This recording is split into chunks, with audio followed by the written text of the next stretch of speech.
देख रहे हैं अग्रणी मीडिया न्यूज। और आज सुबह से जो चर्चा का विषय था उदयपुर शहर में कि हिरणमगरी जैसे इलाके में, रिहायशी इलाके में एक मेन रोड पे जहाँ एक हॉस्टल चलता है, एक निजी गर्ल्स हॉस्टल है, और वहाँ पे एक पेंथर का आगमन हुआ है, ऐसा कुछ सूचना थी। और निश्चित रूप से वो पेंथर था। और एक गर्ल्स हॉस्टल जो कि सेक्टर 4 से नीचे उतरते ही बड़ी हॉस्टल है, परमात्मा गर्ल्स हॉस्टल, वहाँ भी उसे पूरी तरह से वन विभाग द्वारा पकड़ा गया है। काफ़ी टेक्नोलाइज और पूरी व्यवस्था के साथ चाक चौबंद व्यवस्था करी गई थी। पूरा हॉस्टल खाली किया गया था, किसी प्रकार की कोई जनहानि नहीं हुई है।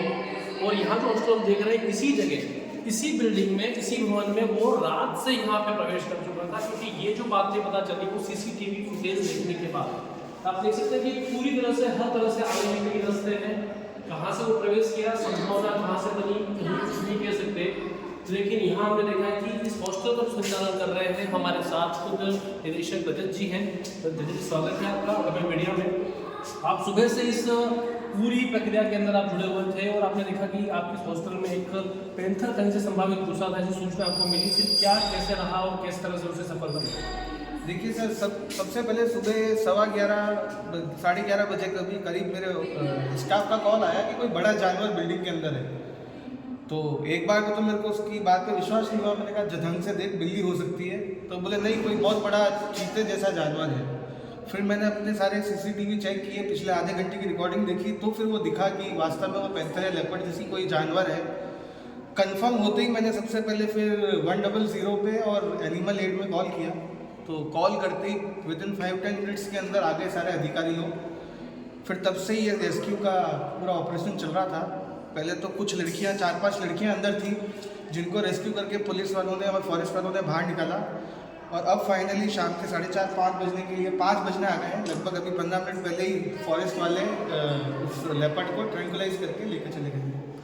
मतलब जानना चाहेंगे कि इस हॉस्टल में कितनी लड़कियां रहती हैं, किस प्रकार की जनहानि हुई या नहीं हुई, ऐसा कुछ सूचना आपसे मिली? नहीं सर, किसी भी प्रकार की कोई भी जनहानि, कोई भी माल की हानि किसी भी प्रकार की कोई नहीं हुई। और इसके लिए हम बहुत बहुत धन्यवाद करना चाहते हैं प्रशासन का, खासतौर पे पुलिस प्रशासन और फॉरेस्ट के जो लोग थे। उन्होंने हमारी सूचना देते ही बिल्कुल टीम बहुत कम समय में यहाँ पहुँच गई और सारी चीज़ें संभाल के कोई भी जनहानि, कोई भी माल हानि, किसी प्रकार की कोई हानि नहीं होने दी।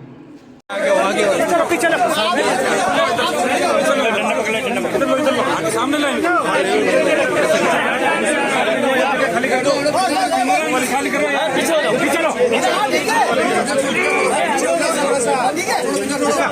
उधर जाओ यार, उधर एक जन थोड़ा लंबा होता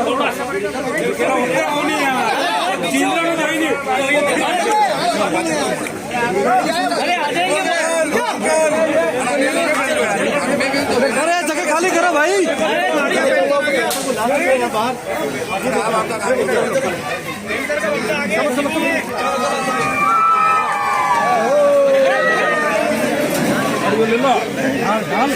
डाल निकालना हो वापस, डाल निकाल देना, डाल, अरे डाल निकाल देना।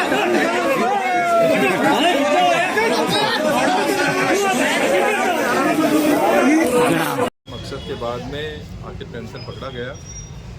पेंथर पकड़ा जाना अलग विषय है, लेकिन एक चिंता वाला विषय है कि हिरणमगरी जो उपनगरी है हमारा, उसमें पेंथर का आना।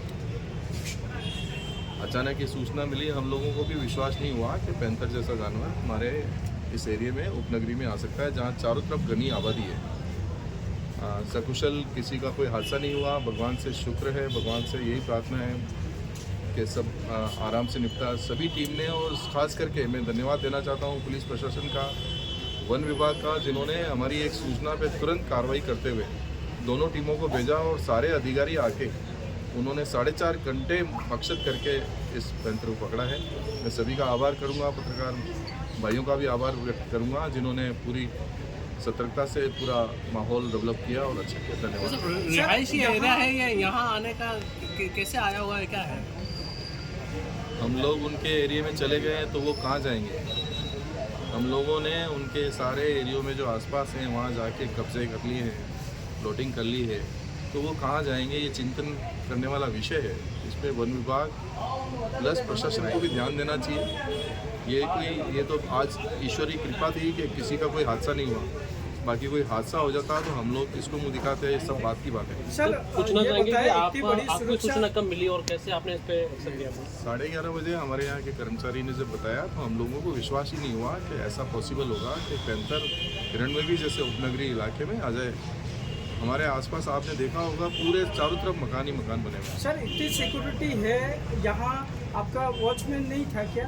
नहीं सभी है ना, लेकिन आपको बताऊं ये भी चिंता का विषय था कि ये यहाँ से नहीं आया फ्रंट से, ये पीछे जो पुलिस के जो अधिकारी जो हम गए उनके साथ में, वो पीछे से कहीं से कूद के आया और विंडो पीछे वाली खुली हुई थी, और वो जो हमने सीसीटीवी में सर्च किया उस फ्रंट में कहीं नहीं आ रहा है, पीछे से ही आ रहा है।